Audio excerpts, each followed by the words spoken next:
You're listening to episode 291 of The Secular Buddhist.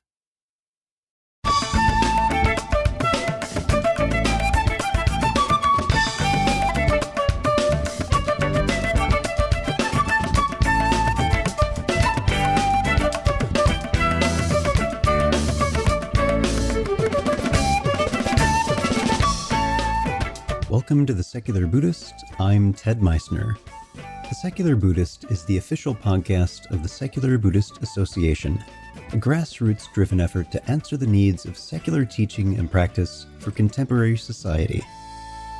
The podcast has interviews and roundtable discussions pertaining to engaged Buddhist training and practice, and the SBA website has show notes for each episode along with resource materials.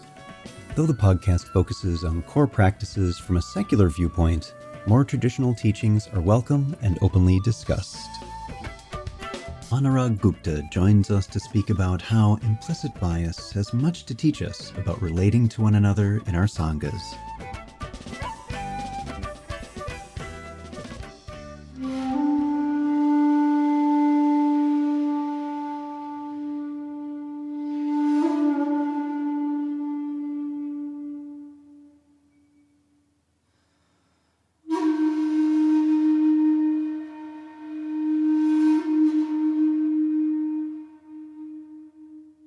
Hi, everyone.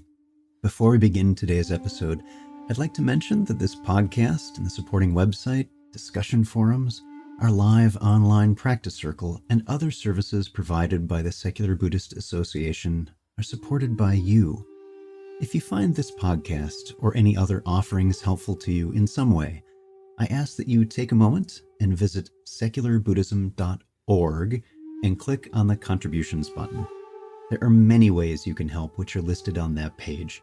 And if you make a donation, it's tax deductible and helps ensure the SBA is able to continue the exploration of secular Buddhism. Thank you. We're glad to have you join us in the conversation. For those who may be interested, I am again offering the full Mindfulness-Based Stress Reduction, or MBSR program, online, live, on a donation basis, starting at the end of April. This is the full 8-week program developed by Jon Kabat-Zinn, used as the gold standard for the scientific study of secular mindfulness programs. As far as I'm aware, this is the only MBSR online live program that doesn't have an upfront price of hundreds of dollars.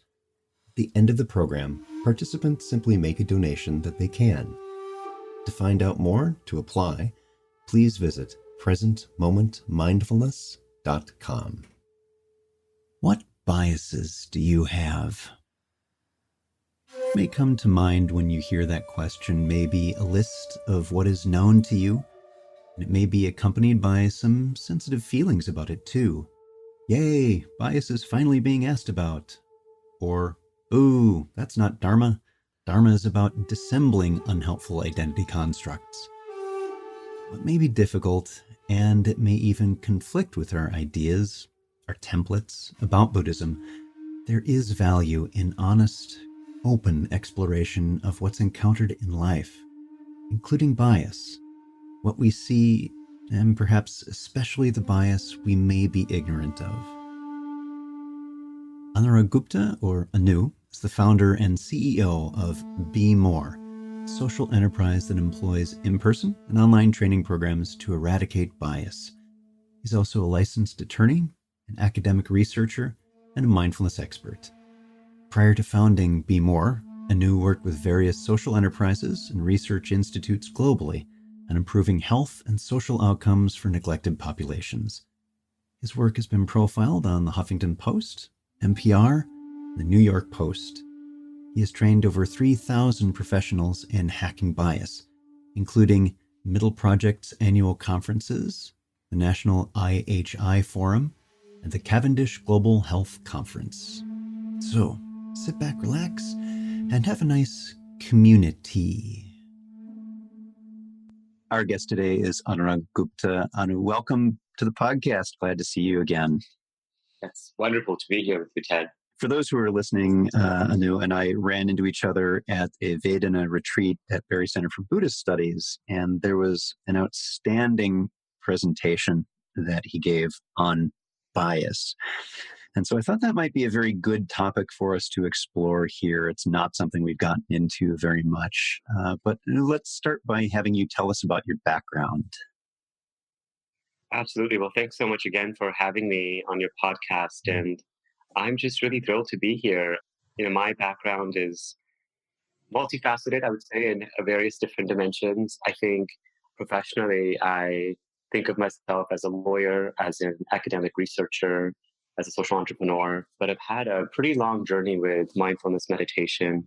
I would say probably over a decade, really starting with my roots. I grew up as an Indian immigrant in the US in New York City, and I was introduced to Kriya Yoga and meditations around Kriya through my family when I was fairly young. And in college, I really began exploring. I was studying the hard sciences, chemistry and biology, but also was really interested in learning about the mind. And that's where I landed up in the world of Buddhism, the world of contemplative science. And then after college, I went off to work in Myanmar and in South Korea, working in Buddhist schools, actually, or schools that were, the patrons of the schools were Buddhist, but the schools themselves were secular.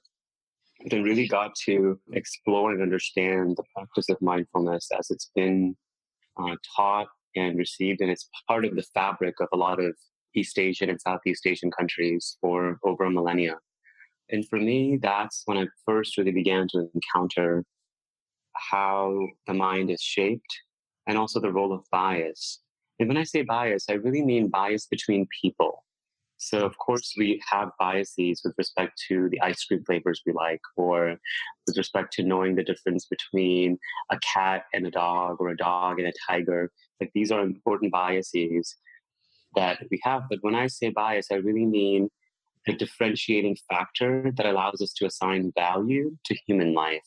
So, whether it's based on people's appearance or their gender identity or their national ethnic background. So it's really around what is that separation that's being created between human being and what's happening in the mind. And I first really encountered that, of course, growing up in the US as an immigrant. Right after 9/11, there were several attacks.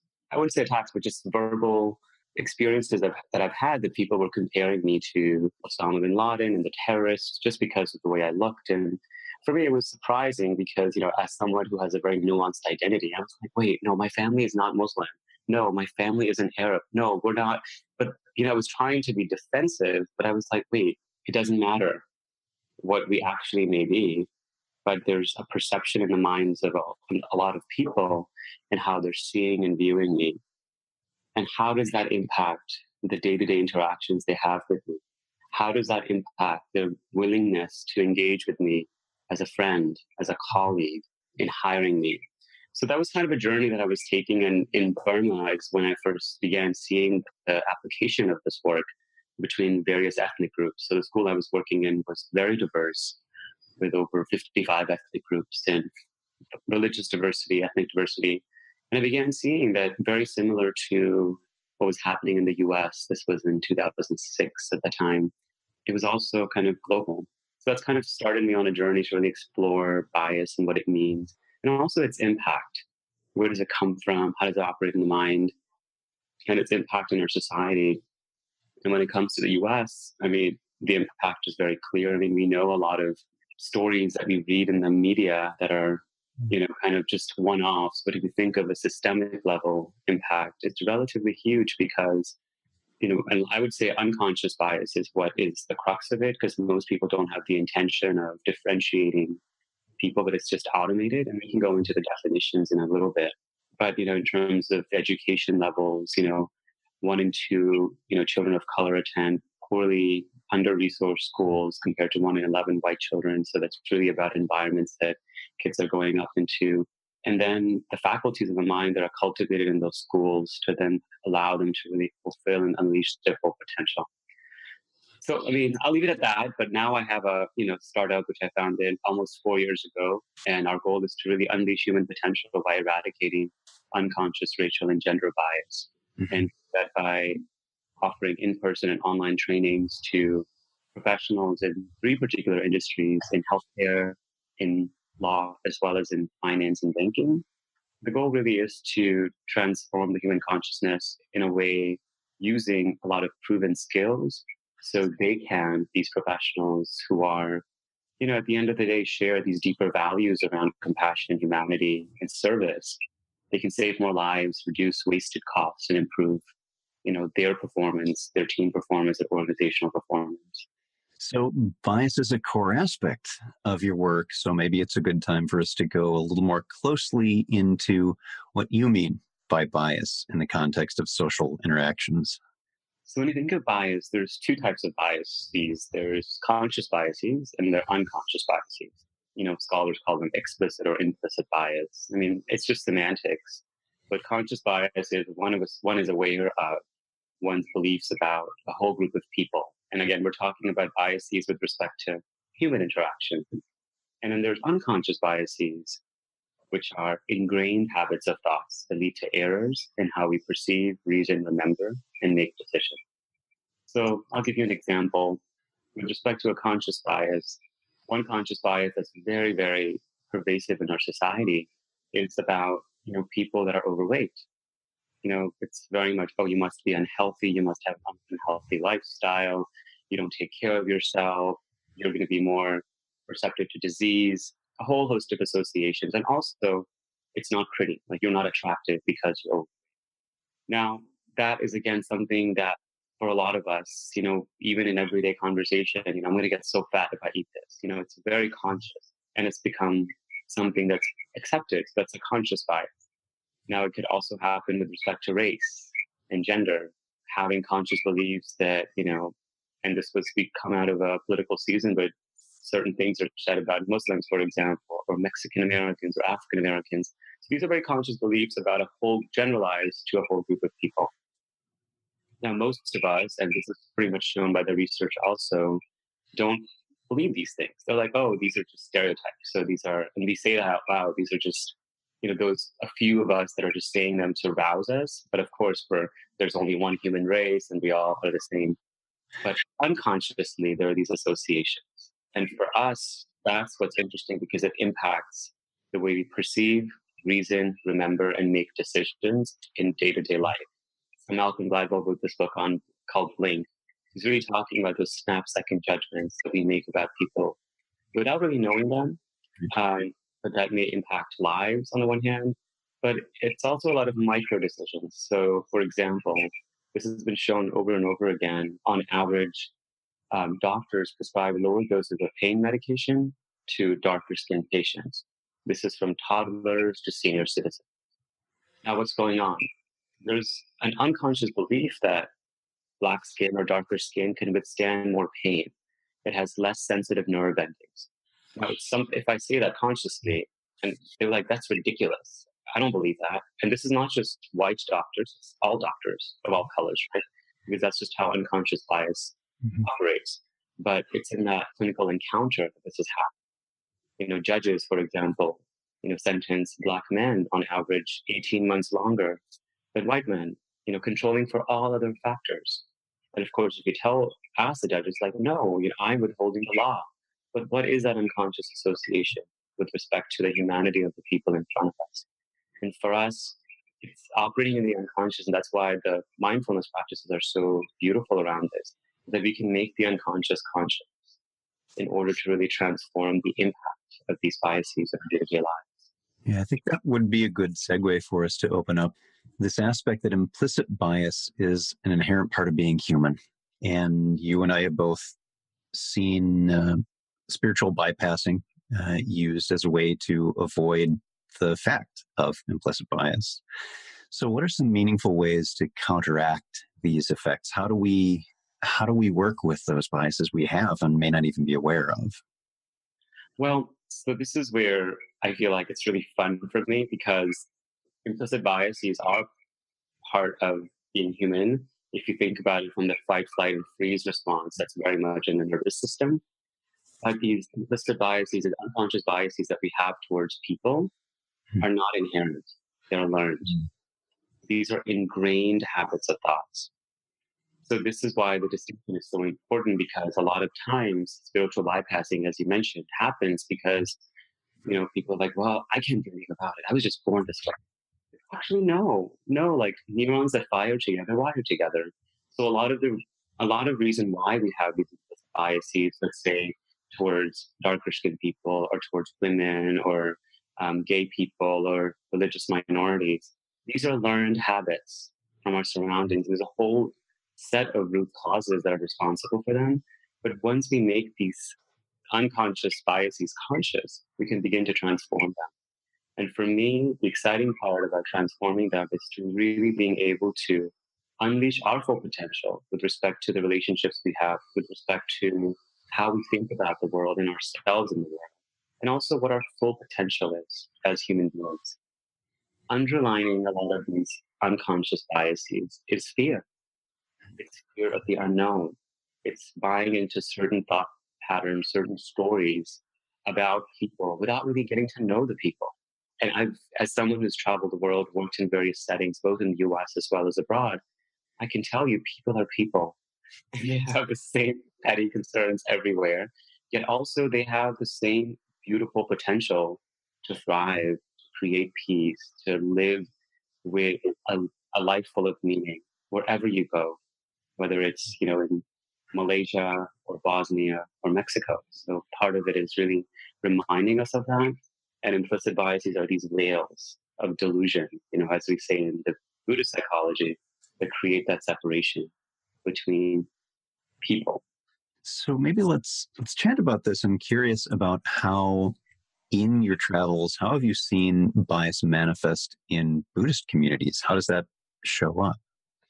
One of the things that I've learned in various Buddhist communities across the world is, and this took me a while, over the last 4 or 5 years, I've begun to see this more and more, that there's a lot of deference that we give to monastics. There's a lot of deference that we give to people that study the Dharma. And that deference is important. That's respect for scholarship, that's respect for hard work, for persistence. But we forget that these individuals are humans too.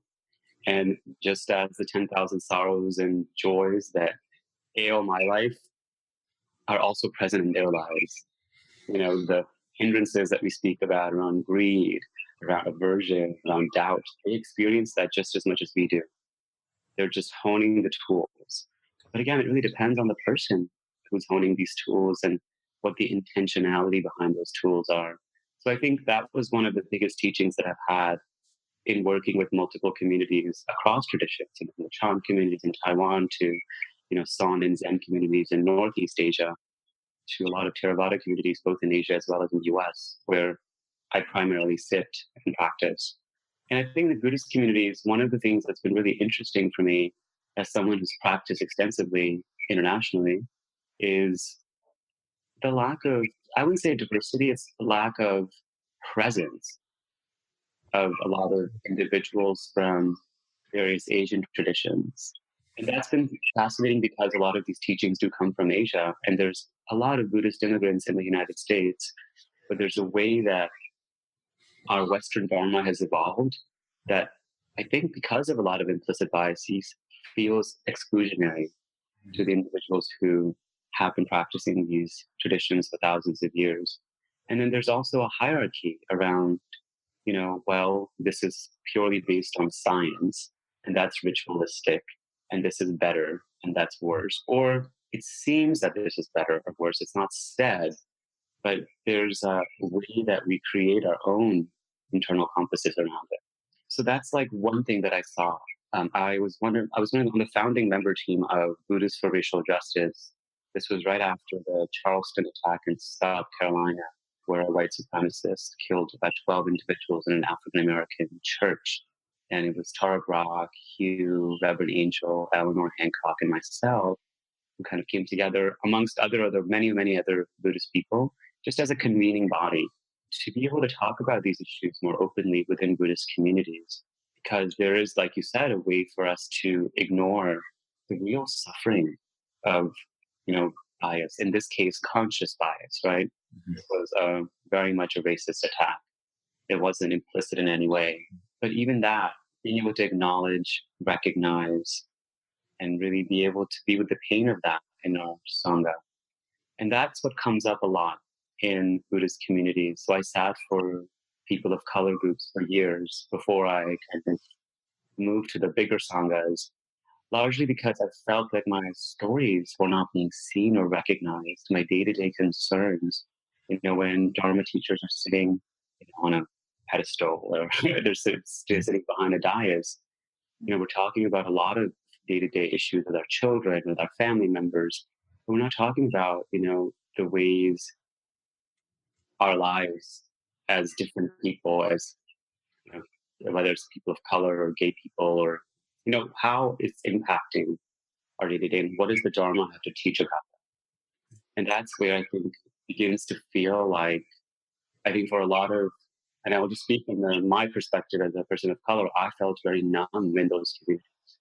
Even though I'd taken refuge in the Dharma, I couldn't be my full self. And when I would bring my challenges around, let's say, police brutality, which is a pretty stark example, but even just, why can people pronounce my name, or why is it, and how should I receive that over and over again when something as simple as Anurag, which is written out, and one doesn't have to pronounce it properly, but what is that extra effort that one has to make to get to know me? And what's behind that? And how do I understand that? But if someone on the stage is mispronouncing my name and is like, okay, well, I'll just call you A, and isn't making the effort, it diminishes my humanity, right? So it's, for me, that's been some of the challenges. And I don't think that there's any bad intentions, but I think underlining a lot of this again is fear. Fear over and over again. You mentioned earlier a lack of presence as being something you noticed, and I'm wondering if you can unpack that a little bit about how that has shown up. You've mentioned some ways. I'm wondering if there are some others that might resonate with some of the listeners about how that lack of presence might be appearing in our sanghas. Well, it's interesting because I'm on the board of BCBS now, and it's such a beautiful group to be amongst. It's quite humbling, and also the center itself is so committed to the Dharma. And we all have our blind spots, but that's a place where I think there's a willingness to hear and learn about other people's experiences in a way that's non-judgmental, in a way that's not knowing mind, that beginner's mind. Being in that community, with this board, I've begun to see how this could happen, not just exclusively in Buddhist traditions, but any tradition, because it just this idea of willingness to be open. I think a lot of the lack of presence that I see isn't just about color or ethnicity or gender identity. It's just kind of the lack of presence that we have for ourselves as well. And this is a deeper human affliction that we as a society are confronting, which is why, I feel I have a lot of compassion when these issues arise in Dharma communities and Buddhist communities, because the fear is not just of the other, but it's also the fear of ourselves. It's like, oh, you have to unpack this. Oh, I'm going to have to relive this really uncomfortable experience, this really unpleasant experience. I'm going to be called a racist or a sexist or this or that. And the mind just goes wild. So we don't do anything and we shut down. I'll give you an example. When I first started Be More, I was just giving presentations around, what is unconscious bias, particularly unconscious racial bias. And I was sitting in a Buddhist, it was a Buddhist center, and it's actually secular center. It's a meditation center, fairly secular. And there were about 50 people in the audience, and I asked them the origins of race. I was like, so when was race invented? And I gave them 4 options, time immemorial. Maybe everybody who's listening can do this. When was race invented? Time immemorial, 1,000 years ago, biblical times, or less than 500 years ago. And when I asked people this question, most people said it was either biblical times or 1,000 years ago, which is both incorrect. Race as a construct is very young. It's only 300 years old, less than 300 years old. It was actually written down in 1780s and 90s. like division of humanity in superficial five categories based purely on appearance and geography. So I was like talking about this, but then the mind for a lot of listeners wasn't about what I was seeing. It jumped to how to prove me wrong. Right. And a lot of that, there was one particular person in the group who called me a racist. And it was just racial construction. It wasn't even racism. It was like, oh, this is, if we're talking about something, we need to understand what it is. And it was interesting because the person was really talking about, well, it's existed in India from way back when, caste system is a form of racism. I'm like, actually, no, it's casteism. And it has something that's very different from what we call, different, racial biases today. Because caste has nothing to do with appearance, with descent, which families you're born into, what occupations they have. It is a very occupation-based system. Now, they're like, well, in the dictionary it says, that the North Indians are lighter skin and the South Indians are darker skin. And yeah, that's what a lot of dictionaries do say, but that was part of a historical context, in the 1800s. And the translators had this idea of lighter skin being superior to darker skin. And that's what's got transposed onto an entire culture, entire subcontinent. So that's where the challenges are. But I'm like, oh, people have done the research, and we have the answers, but we just don't know it. There's a massive information gap. And a lot of us are like floating in confusion around this work. And I think without even understanding that there is that confusion, it's the little fish in the ocean, not knowing what the ocean is, and this systemic way of looking at things, way of reacting to things. You're mentioning this now and how people are reacting with trying to prove you wrong rather than simply receiving what you have to present in ways of looking at it that may be different than views that have never been challenged, attitudes that have never really been examined. Why would we not want to explore that?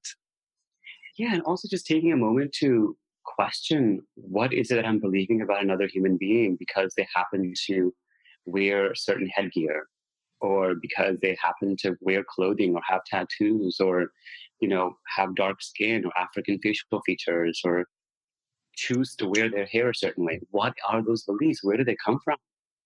Because they're irrelevant. Based on the science, we're the same organism.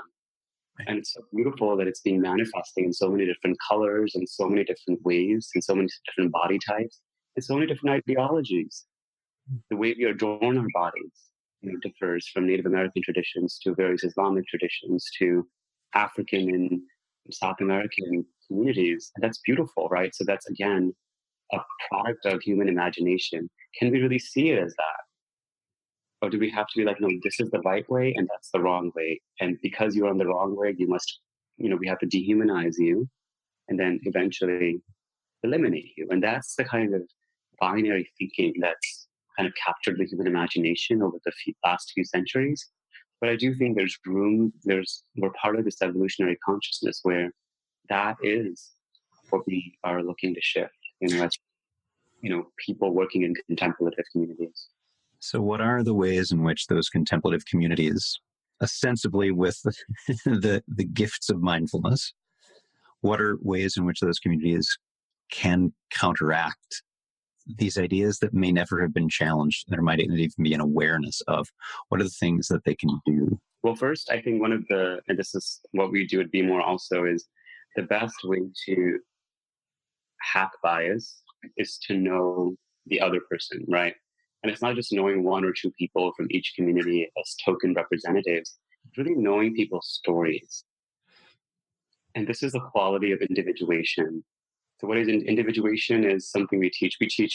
There's 5 skills that have been shown to reduce bias. Individuation is one of them. We call them PRISM altogether. And individuation is the willingness and ability to detach group-based associations from the individual. So here I'm sitting with you, Ted. You happen to look a certain way, you wear glasses. And I may have a host of associations around white men who wear glasses who are sitting across from me. And these are just labels that the mind has created. And very quickly, as a result, these associations rise. But I'm like, oh, great. I'm aware of all these associations, but I'm still here with Ted, unique individual, right? Ted, Ted, Ted. And that type of capacity to individuate, cultivating that curiosity is something we can do with every person. We're not assuming things about people in a way that prevents us from really truly making a connection with them. The other strategy is really around, which is mindfulness based, is stereotype replacement. So that is whenever one is aware of a stereotype, either in the media they're watching, in encounters around them, as well as in one's own thoughts. You see a person, let's say you walk down the street and you see a woman with a hijab. What is the stereotype? But it's just noticing, not repressing it, actually letting the mind go wild and be like, oh, label. So recognize, acknowledge, investigate, and non-identify. Reign that right there and then. Oh, I recognize this is a stereotype. Oh, I acknowledge this is a stereotype and it was produced by my mind. Investigate. Oh, I think it's because I actually don't know any women who wear hijabs. Like every woman who wears a hijab in my life, who I've seen, has been on television. And it wasn't actually these women who were talking, it was other people that were talking about them. Oh, that's how I learned about this. Okay, non identified. And this practice is practice, right? So these types of tools we can really use at an individual level to really hack and transform our biases. But then imagine how if I'm doing this and you're doing this and everybody in my Sangha is doing this and everybody in my community is doing this, we then have a shared understanding around what bias is, what stereotypes are. And then we can use this shared understanding to inform, shifts that we need to make to create a truly beloved community in our Sangha, in our country, in our community. So, Anu, for you, what is it? Is it that? Is it what else that may draw you to this work? And what are some of the success stories you might want to share? Yeah, absolutely. I think for me, this is what draws me to this work is I really feel that bias is one of it almost unconscious bias in particular feels like dust on the windshields. If we were to say that, the windshield of our mind that prevents us from truly being who we are, who we were meant to be. And that's really my life story. I couldn't be certain things because I was constantly managing how I was perceived. I know I'm not alone. This is something that all of us as human beings have been doing. But part of it is like, can we really hack bias in order to transform and unleash our full potential? And, for us, the success stories have been engagement with professionals. So for me, I realized early on that I really care about impact, social impact. I really care about alleviating suffering, particularly suffering of poverty and hatred and bias. But I also know that I am incredibly privileged and blessed. I'm a lawyer by training, very educated, come from a family of professionals, speak a certain way, and have colleagues in a certain realm as a result. And I really love my friends who are doctors and lawyers and bankers and engineers. And I also realize that they want to do the right thing too. Like, I don't know any doctor who has spent, 10 to 15 years of their life studying and working to be a doctor, saying that I came into the profession to provide biased care. Or any judge or lawyer being like, I came into this profession to create more injustice in the world. Yeah. Woke up saying, I want to be a jerk today. Right. Even like, my friends who are bankers, like they really care about economic equality. Yet, the systems are part of actually create a lot of inequality.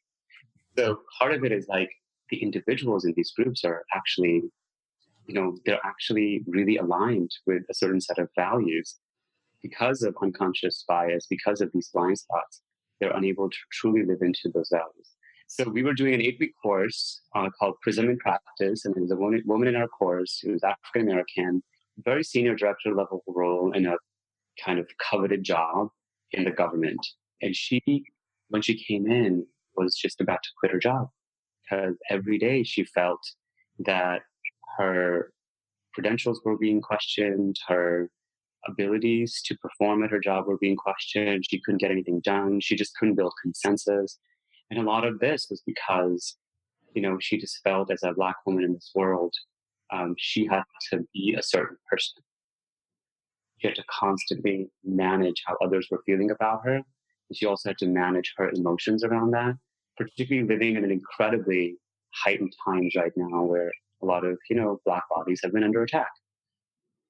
And within 3 weeks, she was practicing on a daily basis, and we were doing a lot of different exercises like perspective taking and cultivating compassion and empathy for self and others. She came in with a completely different strut, new hairstyle, just different way of looking in the world. And one of the forms of conflict that she had was with her boss, who just was curt to her and wasn't a team player, as she would say at that time. But after week 7, she went and apologized to him. And there was some sincerity in her apology. It wasn't because she did anything wrong, but she was like, in a very Thich Nhat Hanh fashion, I don't think you mean to harm me, but I'm hurting and this isn't working out. Please help. Simple as that. That's it. And that transformed their relationship at work. Still at that job, and she's probably going to be promoted higher as a result of it. But I think for me, what was really beautiful about this experience was that she began to see herself differently. Other people had stories about her, which she had believed, and she was fighting those stories internally. But then she let go of those stories, and she knows who she is. But she's like, oh, this is who I am, and I don't have to care about these stories all the time through mindfulness. So that's just one example that comes up, and I think in systems and that we've worked with, particularly in healthcare systems, in legal systems, we were working with over 50 probation officers in the U.S. courts up in Boston, and they have on the one hand, a really challenging job because they have a whole set of inmates for whom they basically decide probation, but it's also very racially charged because the probation officers are pretty much mostly white and the inmates are pretty much mostly Black. So there's a very tense environment that they work in. And, a few probation officers after training came to us is that, you know what, I'm going to do this exercise where I can really look a lot of these men and women that we work with in the eyes and really try to understand their stories before I determine what to do with their lives. Because they are playing a little bit of this role of they determine whether they have freedom or not. And I think what moved them, based on the training, was this idea of shared humanity. Again, this idea that, oh, actually there isn't a difference. I've been taught it, but that was wrong. But now I can move on. The phrase shared humanity comes up fairly often on this podcast and one other that I do. So I'm glad to hear it from you as well. And I'm wondering if there's anything else. What else would you like to share with the listeners? I think one thing that I'd like to share is that we can't shy away from these issues. We're living in a time that is ridden with conflict that is real. And it's harming a lot of people and it's creating a lot of suffering. But I think what we need right now is solutions. We need to innovate solutions and really address these deep-rooted challenges, which really start with us. I feel that everything that we've done, and I feel this for myself, all the experiences I've had has been dress rehearsal. Now it's really showtime. We're at a time globally where, issues of racism, of sexism, of homophobia, of transphobia, of Islam, of any sort of phobia, anti-Semitism, they're all front and center. And we need to be able to see the roots of all of this to collectively create a vision for our society, which I hope is really around a beloved community, which is about respect, live and let live, and really celebration, not tolerance, but celebration of our full stardust selves that we are. I appreciate you saying that. The term tolerance has a gritted teeth feeling tone for it for me, as opposed to celebration of diversity. I've always found that to be our strength, and that can be challenging. It doesn't mean it's easy. So for folks who are listening, you can find out more about Anu and his work at bemoreamerica.org. Our guest today, Anurag Gupta, thank you so much for being here. Anu, it's good to see you. Yes, thanks for having me. was a pleasure talking to you.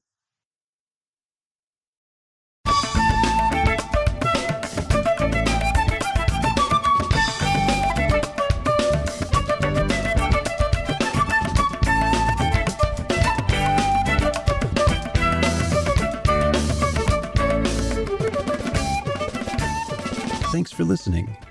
If you'd like to hear more about something you've heard in today's podcast, please come visit the SBA website at secularbuddhism.org, and you'll find an entire webpage devoted to this and every episode. Discussion about this episode can be found on the episode page itself, along with show notes. Sound editing, mixing, and mastering provided by the generosity of Anthony Dominello of StructureFromSound.com. The music for The Secular Buddhist is used by permission from John Kaizen Neptune's CD, Steps in Time. Additional music is provided courtesy of Monty Levinson of Taihei Shakuhachi and Rodrigo Rodriguez. Their websites are linked on the SBA site on the About Podcast Music page. Until next time, remember, every moment you have a choice. Make it the best you can. See you next time on The Secular Buddhist.